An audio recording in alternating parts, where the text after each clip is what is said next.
They sneered at her rifle, a relic from a bygone era. To the elite unit, she was a joke, a box to check. But a target 2 miles away, shrouded in a blizzard of heat and sand, was no laughing matter. The Osprey's rotors beat a rhythm against the thin, high-altitude air, kicking up a vortex of ochre dust that clung to everything. As it settled onto the scorched earth of Joint Operations Base Ares, deep in the Zagros Mountains border region, the figure who emerged was an anomaly. Sarah Gallo stepped onto the gravel, a long, cloth-wrapped rifle case slung over one shoulder, her 30-year-old frame unremarkable, almost forgettable. The only thing that drew the eye was a faint, silvery web of scars at her right temple, a ghost map disappearing into her dark brown hairline. Colonel Marcus Vance greeted her not with a handshake, but with a weary, knowing nod. "Glad you made it, Gallo. Wasn't sure you'd come after Al-Qamar." "That's behind us," she replied, her voice flat, devoid of emotion, the words seeming to cost her something. From the shade of the command tent, the Tier 1 sniper team watched with undisguised contempt. Jax, Wolverine, Thorn, the team's lead sniper and a man carved from granite and ego, folded his arms. "That's our specialist," he muttered to his spotter, Echo. "Looks like she got lost on her way to the library." Echo, a younger but equally arrogant operator, snorted. "Maybe she's here to teach us yoga. Deep breathing for better trigger control." Sarah heard them. The wind carried their words as clearly as if they'd used a radio. She was meant to hear them. It was part of the test. Ignoring them, she proceeded to a designated bench and began methodically unpacking her gear. The rifle she drew from its worn canvas wrap was an affront to their sensibilities. The stock was a dark, worn walnut, smoothed by 1,000 hands. The barrel lacked the aggressive fluting of their modern precision weapons, and the scope looked like a relic, something you'd find in a pawn shop. Jax couldn't resist. He sauntered over, a smirk playing on his lips that never reached his cold, blue eyes. "That's interesting equipment you've brought," he said, his tone dripping with condescending politeness. "Stalker Arms Wraith .408. Pretty old school. That scope looks like something my grandfather would have used." Sarah continued her ritual, her hands moving with an economy of motion that was almost hypnotic. She checked the action, wiped down the lens with a chamois cloth. Oracle, the team's tech wizard, joined the circle, tapping on the tablet strapped to his wrist. "Does that thing even hold zero in these thermals? Our Nemesis Arms Vanquish systems are running Kestrel HUDs with AI-assisted wind mapping. I mean, at least tell me you've got a ballistic calculator app." For an answer, Sarah pulled out a weathered, black Moleskine-style notebook. Its pages were dog-eared, filled not with tables, but with hand-drawn sketches, strange symbols, and what looked like astrological charts. The laughter that followed was sharp and sudden. Colonel Vance's face hardened. He shot his team a look that could strip paint before pulling Sarah aside. "These men are the best in the world, Sarah," he said quietly. "But they're arrogant. They don't know what I know. Are you sure about this? After what happened?" "I'm here, aren't I?" She cut him off, her voice a low, steady current. "Let's focus on the mission." The briefing was a study in tension. Intelligence had pinpointed a high-value target, a brilliant bombmaker known as the Engineer, but their window was closing fast. He would be in the open for less than 5 minutes at a remote desert compound before melting away into the lawless territories beyond the border. "The shot will be approximately 2,600 meters, Vance explained, his laser pointer a red dot on the satellite map. "Wind conditions are challenging." "Challenging? Sir, you mean impossible," Jax interrupted, his voice laced with indignation. "With respect, at that range, with these crosswinds and the heat mirage in that valley, you're talking about winning the lottery. It's a suicide mission for the bullet." Vance's gaze shifted deliberately to Sarah. "That's why she's here." The silence that followed was heavy, broken only by Echo's incredulous snort. "You're kidding, right? With that museum piece? Sarah closed her moleskine notebook with a soft snap and stood. We should move to the observation point. First light gives us the best visibility before the ground heat builds. As the team gathered their state-of-the-art gear, Oracle sidled up to Jax. $20 says she misses the compound entirely. You're on, Jax replied, a cruel grin spreading across his face. I say she's lucky to hit the same mountain. The rocky outcrop they chose was a perfect eagle's nest, overlooking the sprawling compound 2,600 meters away. As dawn painted the jagged peaks in hues of gold and violet, the team set up their positions. Jax and Echo were a fluid symphony of modern warfare, their Nemesis rifle system looking like a weapon from the future. Oracle deployed a portable weather station, its sensors feeding data directly to their scopes. Sarah chose a spot slightly apart from them, arranging her simple equipment with deliberate care, her rifle, a small sandbag, her worn notebook, and a handful of long, heavy cartridges with no manufacturer markings. Echo made a show of refusing to spot for her. No offense, ma'am, but I work with Wolverine.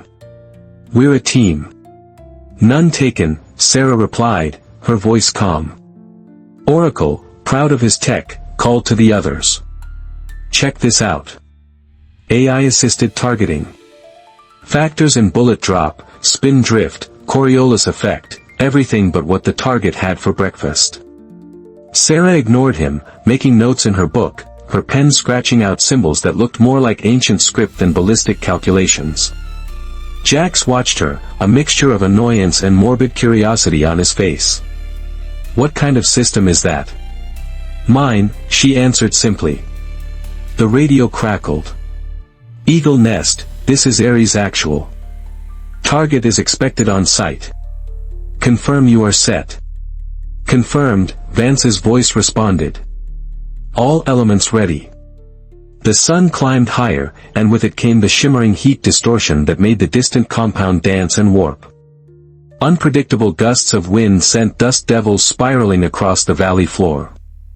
Movement, Oracle called suddenly, his eyes glued to his thermal display. Southeast corner. A figure emerged, then another. That's him, Vance confirmed over the comms. Intel confirmed signature.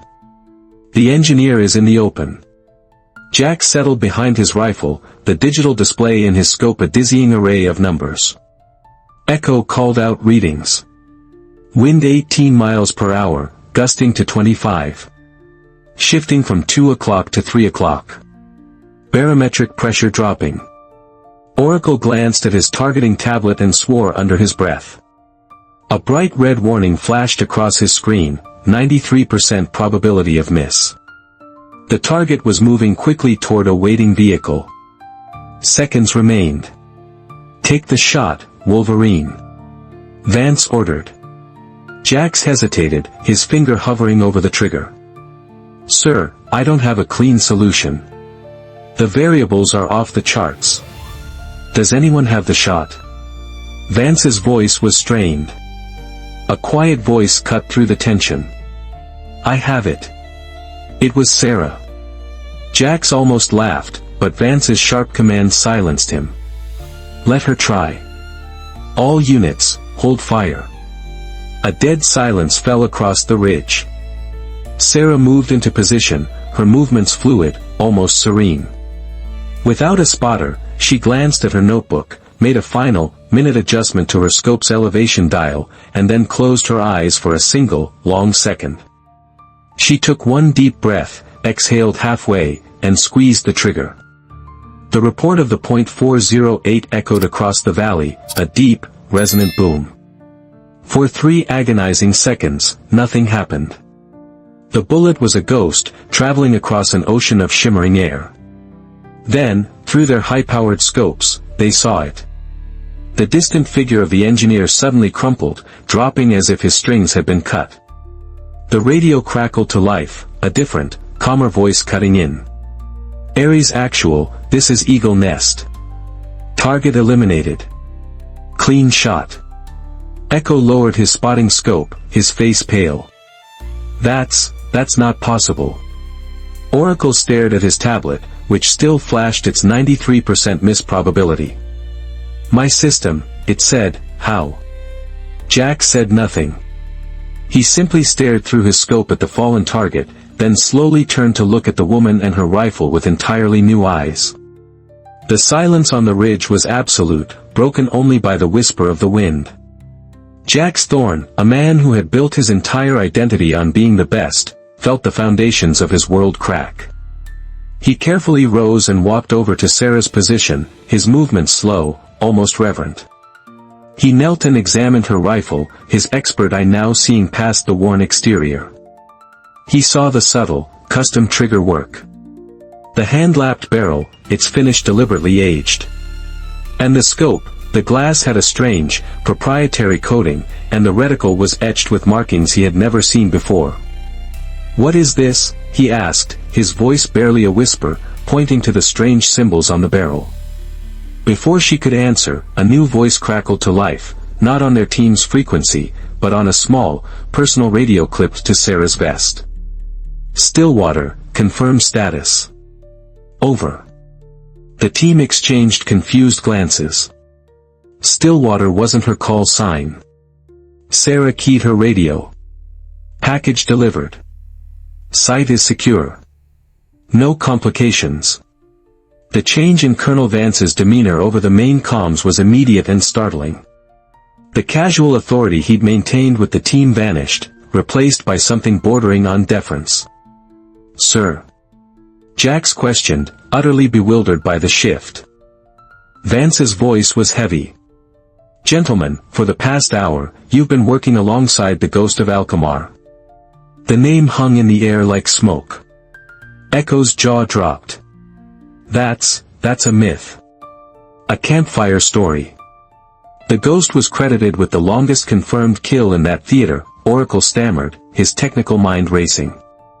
Plus those impossible shots in Mosul, Ramadi, all officially attributed to different units, different operators. 12 confirmed kills beyond standard operational parameters, Vance continued, his voice like rolling thunder. "All made with the same rifle you just dismissed as a museum piece." "But, that's impossible," Jack said, shaking his head. "The logistics, the secrecy." "It's not impossible," Sarah interrupted calmly, beginning to break down her rifle with practiced efficiency. "When operations don't officially exist, neither do their snipers." Flashes of memory flickered behind her eyes. A moonless night in Al-Qamar. The shot that had averted a dirty bomb attack but had come at a terrible cost. The political fallout that had forced her into the shadows, her very existence erased.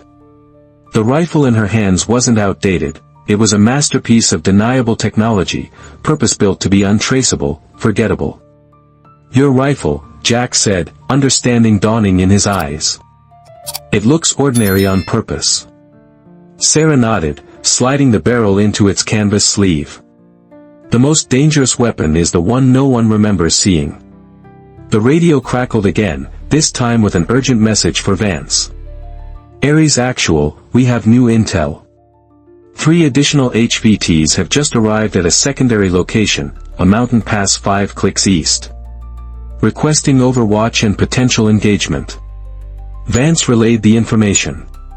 Jax looked from the new coordinates to the valley, where the heat distortion was now a visible, boiling miasma.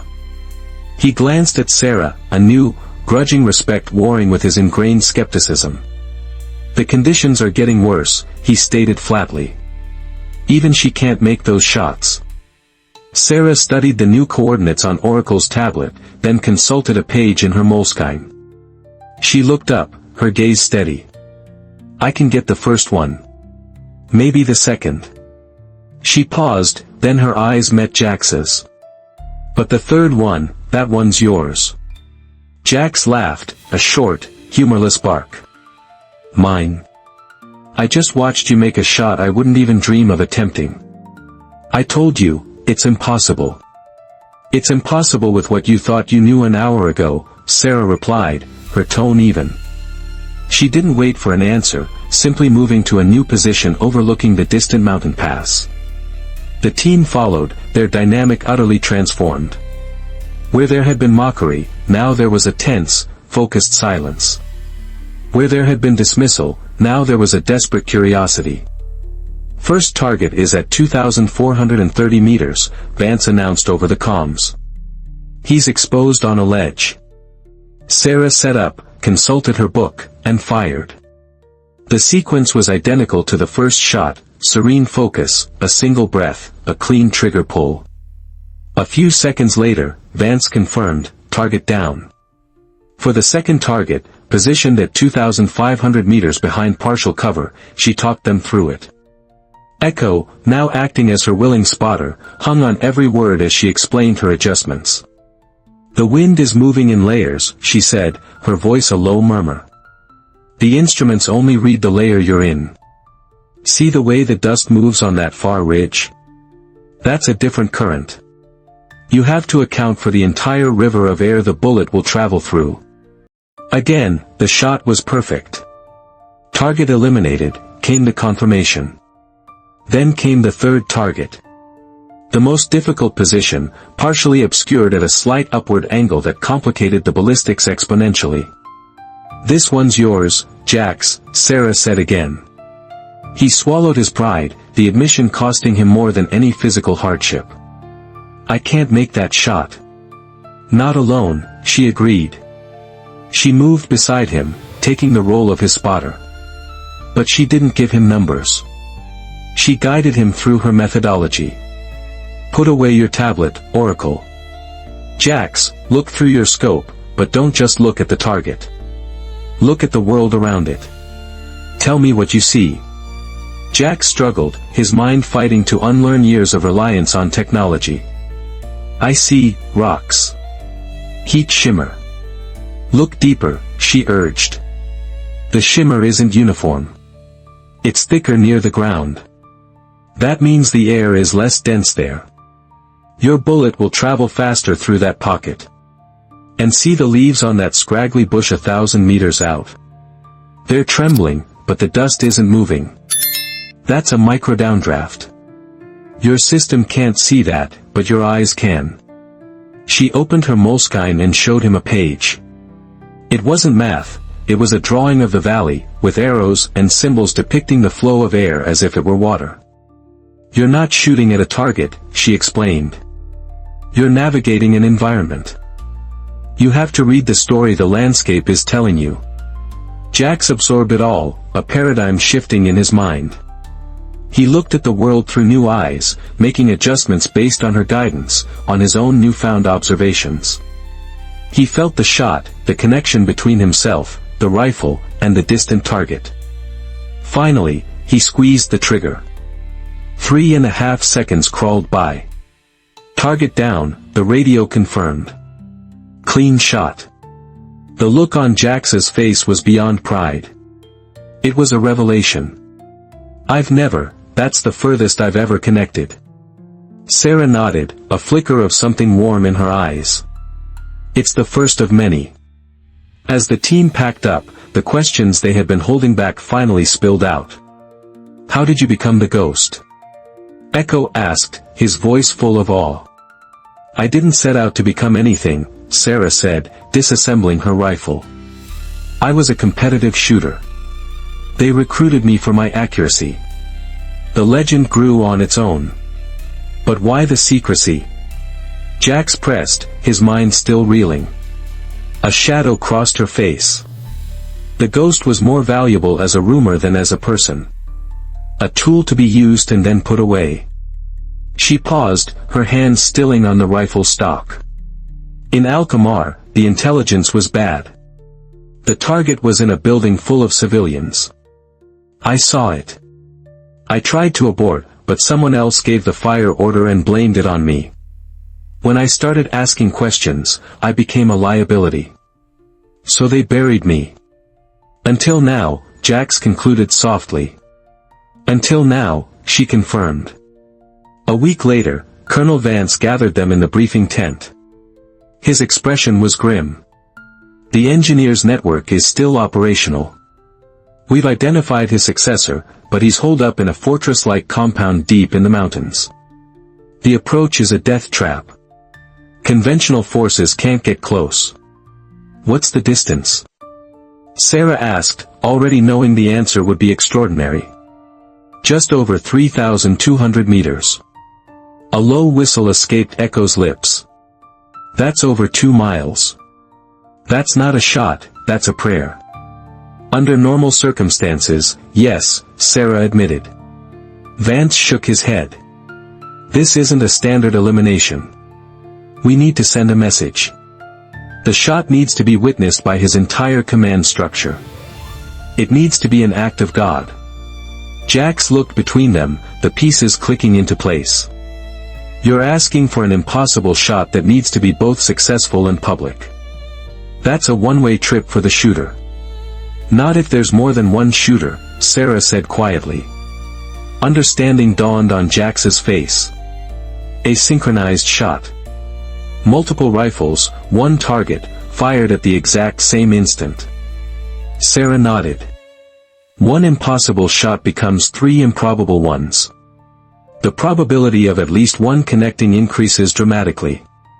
But the coordination has to be flawless. That's why you've been training us, Echo realized. Can it be done?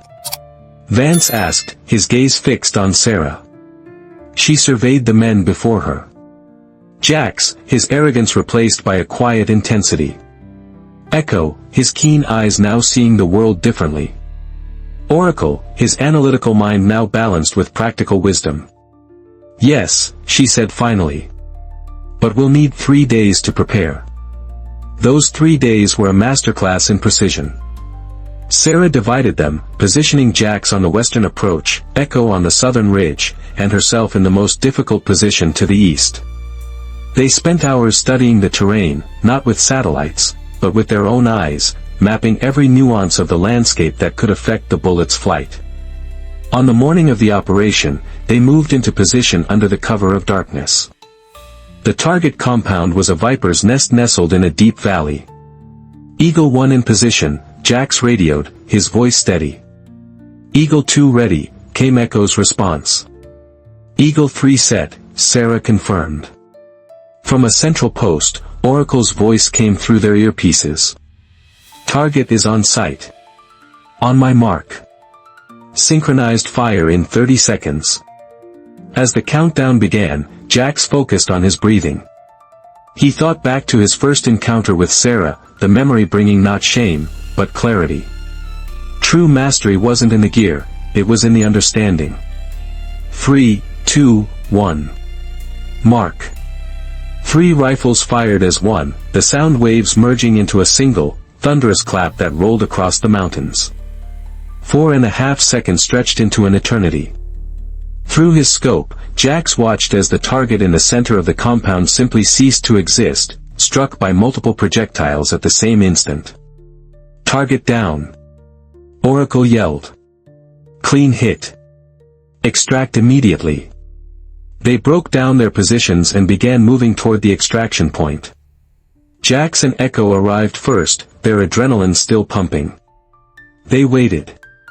5 minutes passed. Then 10. She should be here by now, Echo muttered nervously.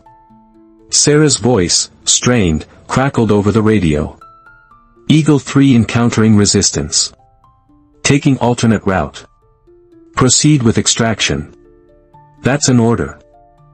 The sound of distant, sporadic gunfire punctuated her words. Negative, Jax grabbed the radio. We wait. Negative, came her firm reply. Complete the mission. Vance's voice cut in, hard as steel. Extraction bird is 2 minutes out. You will be on it. Jax exchanged a single, decisive look with Echo. Without a word, both men shouldered their packs and began running back toward Sarah's last known position. Eagle 1 and 2, returned to the extraction point immediately. Vance commanded. With respect, sir, Jax replied, his breath coming in ragged bursts as he scrambled over the rocks. No. We don't leave our own behind. They found her pinned down behind a boulder, returning fire with her sidearm, her rifle discarded nearby. 3 hostiles were advancing on her. Jax and Echo dropped prone, their rifles finding targets instantly. 2 shots, 2 hostiles down. The third spun around, confused, giving Sarah the opening to neutralize him. They scrambled down to her position. A deep gash on her left arm was bleeding steadily. "I told you to extract," she said, though the relief in her eyes betrayed her words. "You're our spotter," Echo replied simply. "We don't abandon our spotter." Back at base, the mission was declared a resounding success. The synchronized shot from over 2 miles away sent a shockwave of fear and confusion through the entire terrorist network. No location was safe. No distance provided sanctuary.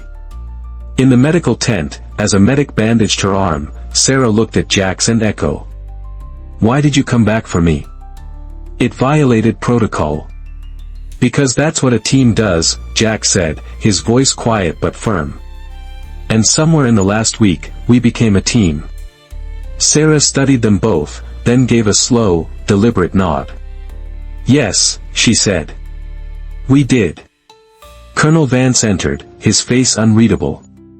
"The shot is already becoming a legend. But there's still the matter of your original assignment." He glanced at Sarah, who gave him permission with a slight tilt of her head. "Gallo wasn't just sent here for this operation," he explained. "She was sent to evaluate this team. The Ghost program is being reactivated. Not with lone operators, but with teams. Specialists who can accomplish the impossible together." "And what's your assessment?" Jax asked Sarah directly. She looked at each of them in turn. "That you're ready. If you want it." "Want what?" Echo asked. "To become ghosts," she replied. "To take on missions that don't officially exist. To make shots that aren't officially possible.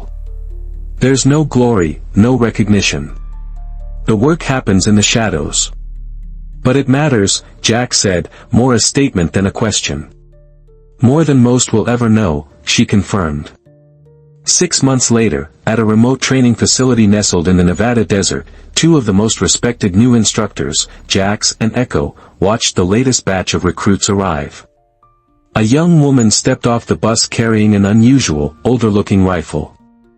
The other trainees eyed her gear with visible skepticism, exchanging knowing smirks. Jax and Echo looked at each other, a shared memory passing between them. Before anyone could make a comment, Jax stepped forward.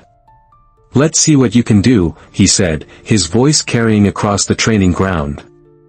From a nearby observation tower, Sarah watched the interaction, a small, genuine smile forming on her face. The cycle was continuing. Expertise, hidden in plain sight, waiting to be recognized by those wise enough to look past the surface. The legend of the Ghost was no longer about one person, it was becoming a legacy. What do you think makes a true expert?